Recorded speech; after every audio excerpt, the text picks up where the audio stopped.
signal now for when I'm needed.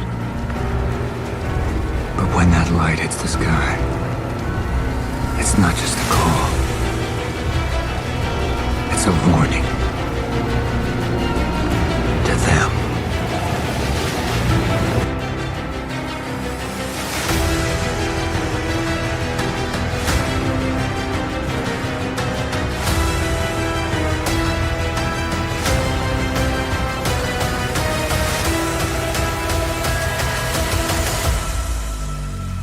Yes, sir. Welcome to the Gotham Chronicles Beyond the Bat Signal. I am your host, Dominic Yanika.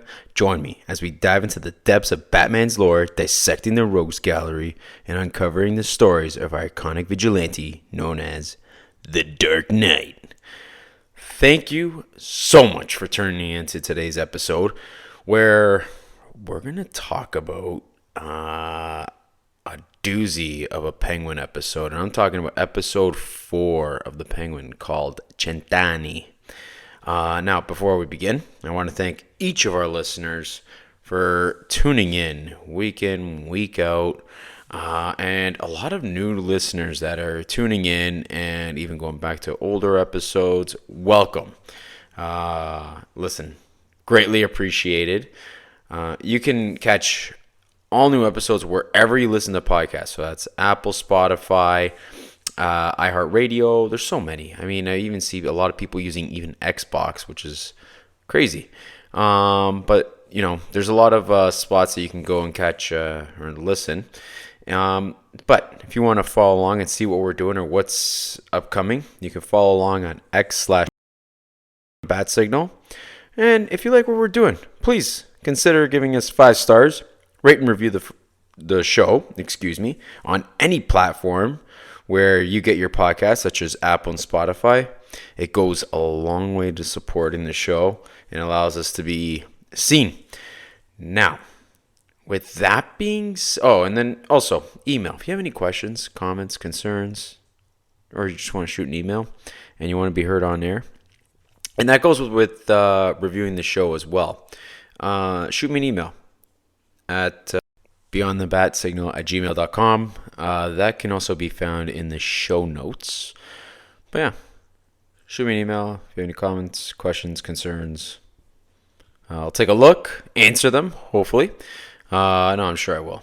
But without further ado, let's dive into episode 4, Cent'anni.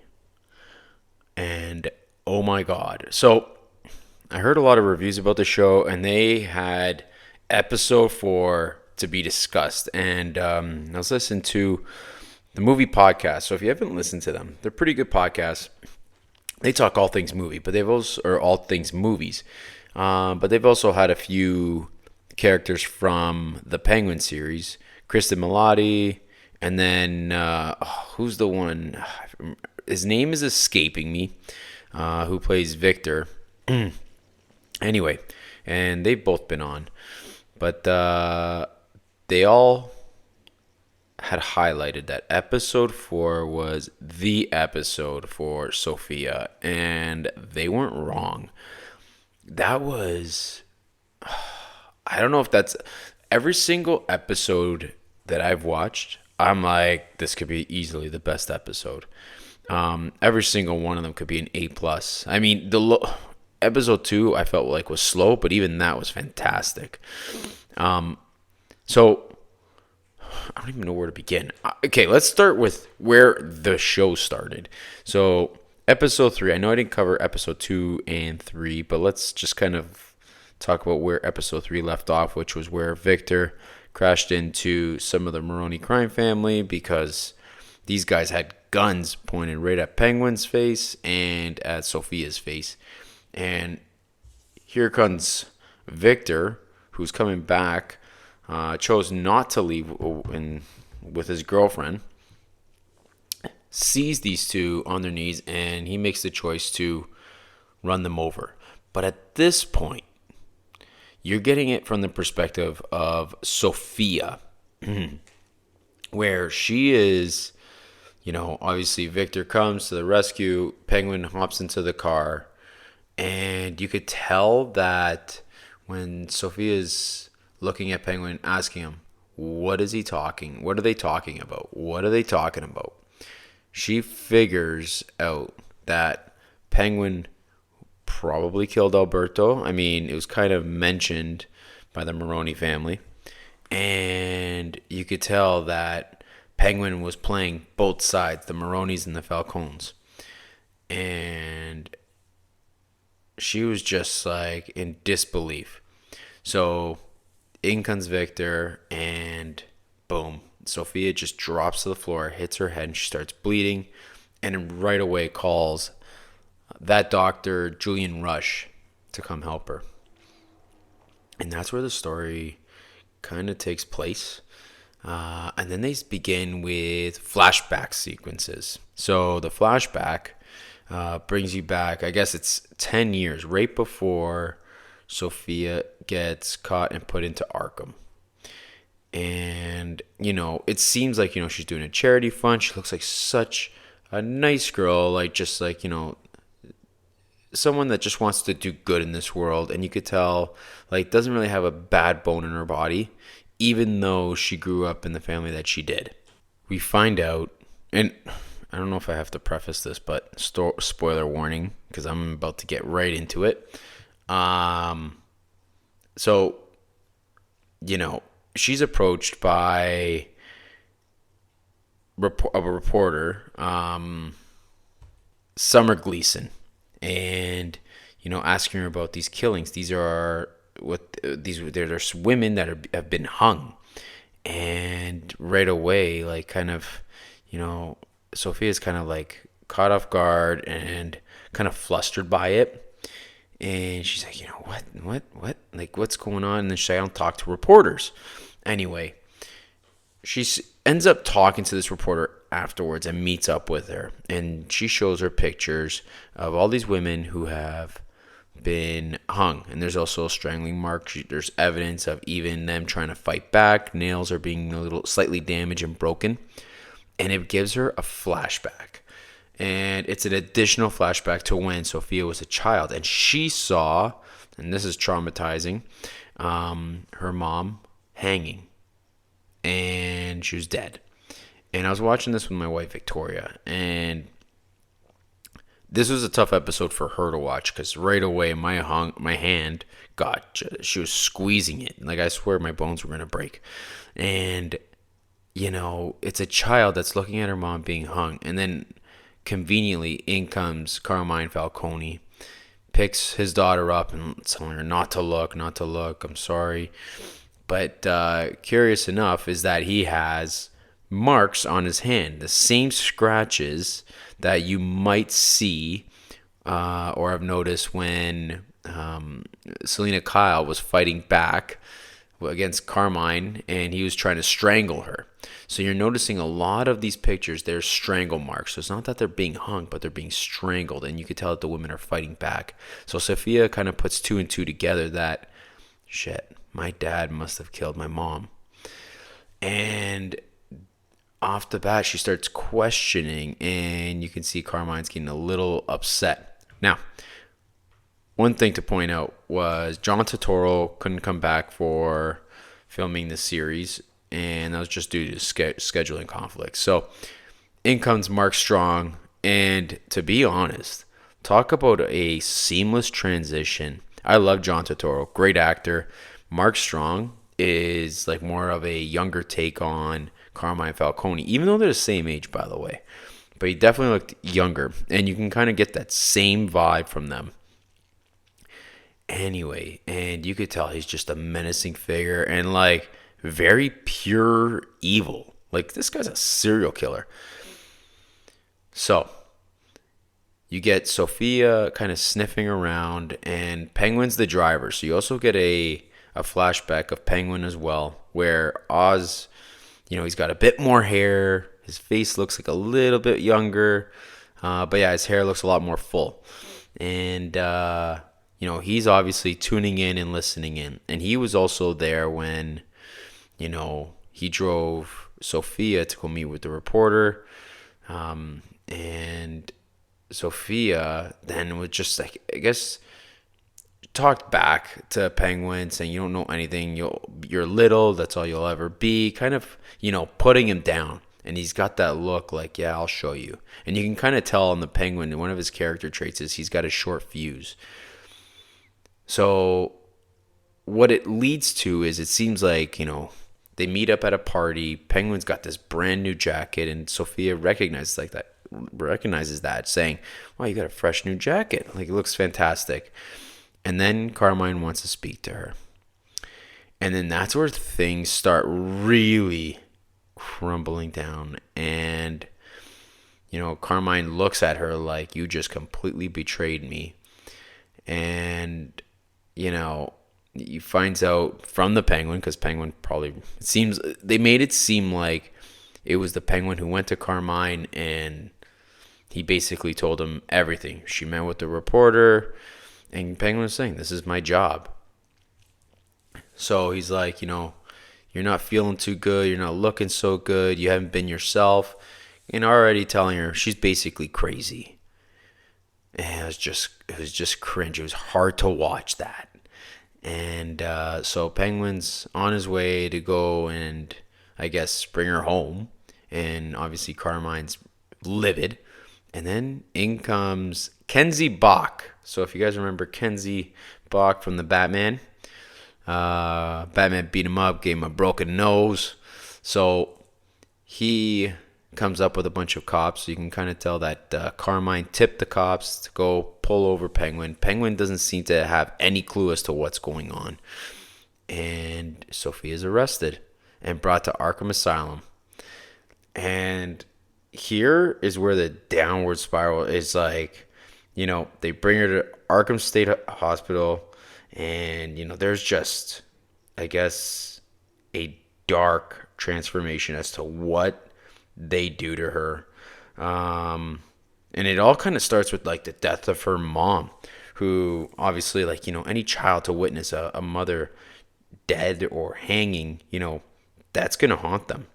And then it kind of reveals, like, because there's always cuts on her neck. And it's like, well, why was that? And it seemed like that's PTSD from her nightmares, her dreams, that she's the one who's just kind of like digging her nails into her own neck. So that's why she's always covering it up. But man, when they delve into this traumatic backstory for Sofia, like, they put her into Arkham and they check places don't shine, and they really, really push her to her limits, by even electric shock therapy. Like, my God, every time I watched it, I was like, and I was getting my hand squeezed by my wife, and you could kind of tell, like, she had to turn her head. It was so hard to watch. It was really a dark episode. But her time in Arkham, let's just say that it was not a vacation by any means. And, like, Carmine, just to put things into perspective, this man was an evil human being, and he killed his wife. And then as soon as his daughter started sniffing around, he decided, I'm going to put you into prison. And she was supposed to have 6 months, but then it turned into 10 years. And the only constant in her life was Alberto, her brother. So now there was a lot of manipulative tactics that Carmine pulled in order to keep her there, right? Like, he got a bunch of the family members to send affidavits claiming that she's insane. She hasn't been the same. She was killing animals at a young age. And this is from Carla Vidi, I think Johnny Vidi. There's a bunch of them that basically were instructed to send letters in, instructing and saying, that Sofia is not in her right mind. In the show, they actually had a pretty cool part where they were showing clips of the Hangman Killer, with Sofia's face all over every single, like, it was like the Gotham Gazette, like all these bunch of newspapers that they were highlighting, just claiming her as the Hangman. Now, the series kind of hinted, including Sofia, and you can even hear, like, Penguin say to Victor, I think it was previous episode, isn't she the Hangman Killer? And he goes, oh, don't believe everything you hear, kid. And it's true, right? Like, this episode shows that she was not the Hangman Killer. It was definitely Carmine. And he had every, I don't know, it seems like he pulled every string in order to try to draw and break down Sofia. Whereas in the comics, like, she was a beloved daughter, right? And, there's one thing I forgot to include, that he was going to give her everything, and all of a sudden he just kind of turned. Not only him, right? Like, the family dynamics and the betrayal amongst not just the father, but like John Vitti, Luca, like, they didn't want her. They were they wanted to send her to Sicily, and there was a big threat. Like, if you don't go, then you will go, whether you like it or not. Thus, kind of not implementing, but I guess insinuating that, hey, if you want to go, you're going to die if you don't go, right? They'll take care of her. So there's the complex relationship between Sofia and Carmine, but not only that, it's also her cousins. Like, even Carla, her cousin Carla, where, they see Sofia a couple of episodes, and then little Gina, the little girl in the show, goes up to her. And then, you could tell that Carla doesn't want her anywhere near Sofia, but Sofia didn't do anything wrong, right? Anyway, so there was a lot of, I guess, dynamics that they did not want Sofia part of the family, which is ironic because at the end of the episode, in comes Sofia, and it's like, you look at the hair, it felt just like it was out of a page of Dark Victory. And in the background, if you look and notice, if you rewatch this episode, there's a family portrait of Sofia Falcone's entire family. And it's obviously her brother Alberto, her mom and dad. Anyway, let's go back a little bit before I get to the end of the show. At this point, Sofia is now in Arkham. So she's in Arkham Asylum, and the way that it is shot, I mean, this is how I would picture Arkham to be. To a T. It is dark, grungy, feels dirty. The way that, I guess, they throw her into that orange striped jumpsuit is, I don't know, it was just so hard to watch. And you could tell that she doesn't belong, and she kind of maintains her innocence, constantly saying, I'm innocent, I'm innocent. So then we're introduced to Dr. Ventress and Dr. Julian Rush, which, I mean, some say that was her boyfriend. I'm not sure if Julian Rush was her boyfriend in the show. I don't know if I buy that. Anyway, but you can tell that they have, like, it seems like Rush is not paid by Carmine, but Dr. Ventress might be, because he's constantly, it's like a losing battle where, he's putting her through electric shock therapy and really is just not helping her whatsoever. It's not to get her better, it's to keep her below. And what they put her through is like out of a horror film. Like, I can't tell you how many times my wife squeezed my arm and squeezed my hand, and just constantly looked away. She's like, this was so hard to watch. And it really was. Like, her going through electric therapy, and then at one point you see Sofia asking for compassion by just touching Julian Rush's hand and saying, please don't, like, please not again. And she is really pushed. We're met with a couple of Arkham inmates. One was, not that they were unnamed, I think her name was Abby, but I'll get to her in a second. But the other one, a lot of Batman fans would probably know, is Magpie. So Magpie is a Batman villain, but she doesn't last too long on this show. But she's constant, like, throughout Arkham, you're hearing all the screams, the cries, while Sofia just tries to, stay alive and is awake and trying to go to bed, and it's unnerving. Anyway, so there's this, like, little, like a screw that just kind of pops out, and all you hear, it almost sounded like Harley Quinn's voice, but it wasn't. It was Magpie. And all you hear is hello, hello, and my name's Magpie. And I guess they become friends. Even though Sofia doesn't really want to be associated with her, but she does eat with her, and this is where we get a look at that drug Bliss. So Magpie is basically like, I guess, one of her friends, but then so this character of Abby just doesn't seem right. She seems very off. And definitely does belong at Arkham Asylum. So they leave her unchained, and here's Sofia that's chained up, and Sofia has a target on her back, and she is beaten to a pulp. And the very next scene, you just look at her arm, and it is swollen, bruised, battered, and then you see Sofia's face, and oh boy. So she's obviously not too happy, but still is like, I'm innocent, I'm innocent, I'm innocent, and trying to maintain my innocence. And she's brought bad news that from Alberto that she's not going to be let out. And she's like, but I served my 6 months. I did my job. And she's like, you're not going to get a case. You're not going to be let out. You're in for a decade, basically. And it's just like, she's just so frustrated and just in disbelief. Now, she's obviously upset. I should point out that now at this point, she sits beside Magpie and obviously pissed off and beats her to a pulp. Like, literally beats her to a pulp. And that is her first kill. Smashes her head against the table.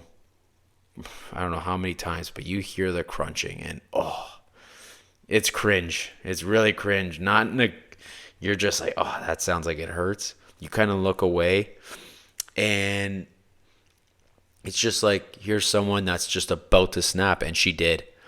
And it's bringing her to the brink of not insanity, because she still kind of keeps it together. But such a sad story, because from where that flashback took place, you see Sofia as like a very typical like child who has good intentions and wants to do good, and you would never know that has the upbringing of being in a mobster family, but she is. But you could tell it very kind, very humble, and just clearly very different. But I'll tell you that this experience definitely made her stronger. And I'm sure she wouldn't want this, but that's what happened. So then she's let out 10 years later. And then it's all thanks to probably because Carmine's dead. Alberto is now the head of the crime family. And the first order of business that he does is get Sofia out of there. Then we get a fast forward into present time, and she just showered. She's at Julian Rush's house, and she goes with this like little speech that, for 10 years, men have been lying to her. And, she took order after order, went through doctor after doctor. She gets out, and it's the same exact thing. And she goes, they think it's me that's sick, but it's not. The world is. And, you're like, yeah. You've been told constantly, like, what to do, how it's going to be, what you're going to do, and you're fed up with it, even right now. Like, to put things into perspective, Penguin's trying to control her, and then you have John Vitti, Luca, who are all trying to control and tell her where to go, what to do. And she's just like, screw this. And I'm constantly saying to my wife, like, in the comics, Sofia is crazy. And I mean that in a good way, like a force to be reckoned with.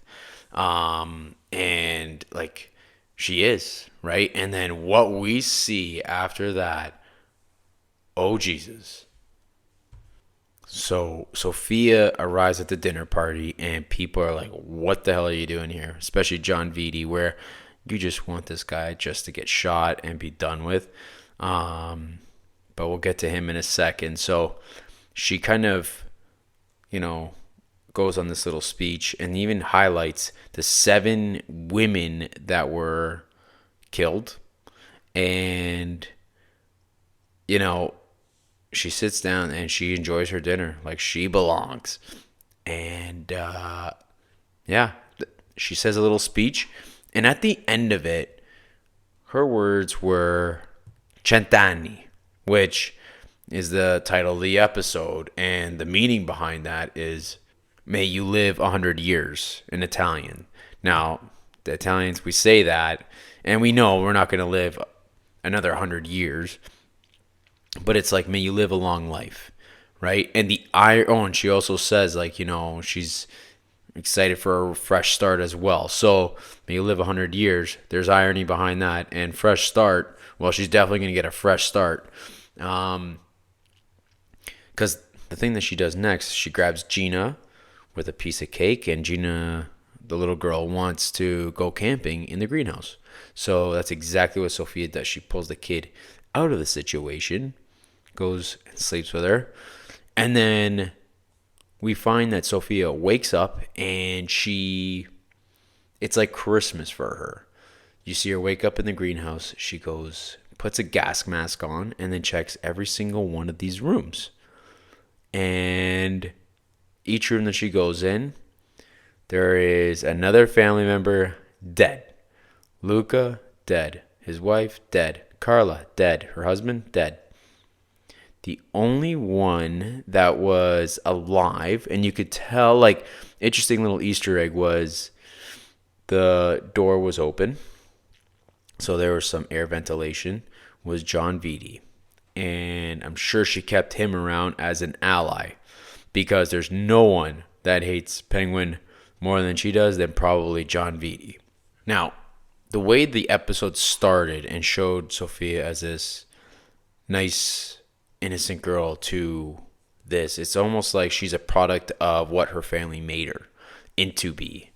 And they got what they deserve. I'm not saying that killing is the way to do it, but in that show, she, in her mindset, they got what they all deserved. And she highlighted that no one came to visit her, and she was well aware as to who wrote those affidavits. I thought it was brilliant. I thought that this show, the way they wrapped it up, and I'm so excited to see. Like, we're now at the back half of the series now. We're going on to episode 5 of 8. So, like, we got 4 more weeks to go. But this was so incredibly written. The way it was shot, top notch. Like, this was an A+ episode. It made me, just hold my breath, jaw drop, squeeze a little tighter. Like, I was in disbelief with this episode as to how it went. And yeah, like, that would be my rating as an A+. There was a lot to unpack and to see where this is going to go, because the Maronis are still around, Sal is still around, the wife is still alive, and you have a fresh start with Sofia Falcone, and she's got an ally in John Vitti under her thumb, right? She kept him alive for a reason. And Penguin, I don't know how he's going to talk his way out of this one. No clue, because he is guilty. Like, he got caught, and it's like, what is he going to do? What's going to happen to him and his family? What's going to happen to him and Victor? I am so curious as to what happens with those guys. One thing I do appreciate with the show, is how it kind of veers away from the DC lore. So if you haven't read The Long Victory, I decide you stop right here, fast forward 2 minutes. But 3, 2, 1. Sophia was known as the Hangman Killer. She went around, killed the police, And it was her. Like, at the end of that series, we find out it was her that was avenging her father's death and Alberto's death. Or, sorry, her father's death. Alberto was the holiday killer. And, but in this, like, Alberto is dead right off the bat. And Sofia was a good girl. And it turned out she was not the hangman killer. They made it out to be Carmine. So I love how they kind of completely rewrote it and shifted it to kind of Sofia, where it's like she was a product of what her family made her. And, yes, the term hangman was still used, but they put it onto Carmine. And it was kind of, reimagined, but not in a bad way. I actually really enjoyed it. I'm curious if the audience, you guys, have listened or read, Dark Victory. If not, check out Hoopla. If you like it, then go on and purchase it, but really good. But to consider that this portrayal, like, I actually really enjoy it. So anyway, and now she's like, I don't know if she's definitely not a good person, but I don't know, like, is she an anti-hero at this point? I don't know how I view her. Like, it's just like episode 3. I had such a soft spot when he went for Penguin. When he came to Victor's defense in the restaurant, it's like, you just wanted to hug him, right? Like, you're like, oh, I love Oz. Like, what a good guy. And you could tell he's got a soft spot. And I got a soft spot for the guy. But then at the same time, you look at Sofia and you're like, you feel so bad because it's almost like a tragic story as to what happened because she's a shell of herself. Now, speaking of Sofia / Kristen Milotti, I've been very vocal to my wife, my friends, how, when it comes to the performance of Colin Farrell, this guy's top dog, like, so good. But then this was the episode, I think, Kristen Milotti, I think that is Emmy Award winner right there. And it's got it written all over it. Like, her portrayal of Sofia, to me, has been spot on. It's so crucial to this show. Her and Colin Farrell, like, talk about trading blow for blow. Like, just, the way that they are portraying these characters, the casting has been phenomenal. So crucial to conveying this character's, like, the way she portrays the emotional turmoil and the characters. I don't know, the descent into darkness. Like, you feel it and you feel sorry. Like, there's like a feeling in you. It really adds a lot of layers to this show where it could go anywhere. And there's so much depth to this character and to who she is, and capturing the essence of, like, what she's struggling against. And, like, you feel her cries, especially in the beginning, and to where she is. Like, do you really feel sorry that these people are dead? No, I don't. Right? Her family's like, they were about to kill her. So she's like, you know what? Screw you. And, it was almost like bittersweet for her. I loved it. The other thing I want to point out briefly was the impact of, and a psychological impact of, Arkham State Hospital. Like, you hear a lot of the cries within Arkham State Hospital. Like, these doctors have a huge reason as to, like, why these patients are insane. Huge. Feeding them drugs, and you can just tell, like, they're kind of setting up fights in order to, obviously, like, I don't know, they're like, it's almost like they're purposely prompting these individuals for mental deterioration, right? The show highlights how Sofia and her time at the institution in Arkham basically hardened her, right? She went in as a soft individual and she came out stone cold, and the portrayal of, like, what Arkham is, right? Like, that's exactly how I would imagine a live action Arkham to be. Exactly like that. That to me was, to a T, perfection. It connects to, obviously, the broader themes of the Batman's epic crime saga and the lore about what Gotham is and the institutions being corrupt and damaging its villains, right? And then I also mentioned about, like, Sentiani. So, like, that's whole celebration about the irony of her saying Centani, right? And may you live a long life, but in all honesty, you see the families live not so long, to be honest, overnight, and that was it, right? And it was like the rise and fall of the Falcone crime family, and how like the title kind of sets the tone for the dark irony and emphasizing her fresh start, which I loved.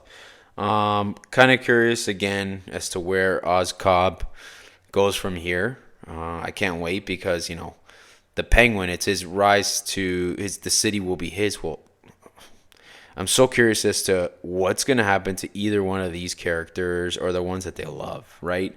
More so Penguin's mom or Victor. But like they even give a voice, like talk about a powerful female voice in a male dominated show. That Sofia just gives, and it's like I don't know, like anyway, I am definitely rambling on. I cannot say enough about this show as to where it's gonna go, because I love that they included Magpie as another villain. Obviously it didn't seem like in this universe there's a Batman villain, but nonetheless, and the way they depicted Arkham, chef's kiss. This was an epic episode. Every episode has been so good. Oh man, it sucks I have to wait till Sunday. Anyway, that is gonna be all for this episode. So, where can you find me? X/Twitter at Beyond the Bat Signal. Follow along. Rate and review the show on Apple Podcasts, Spotify. It goes a long way to spreading the word. If you do leave a review, I will read it on air. So just an FYI. And leave 5 stars. And yeah, and if you have any comments, questions, concerns, shoot me an email at beyondthebatsignal@gmail.com. And I'll try to answer as best as I possibly can. Now, that is Beyond the Bat Signal, signing off.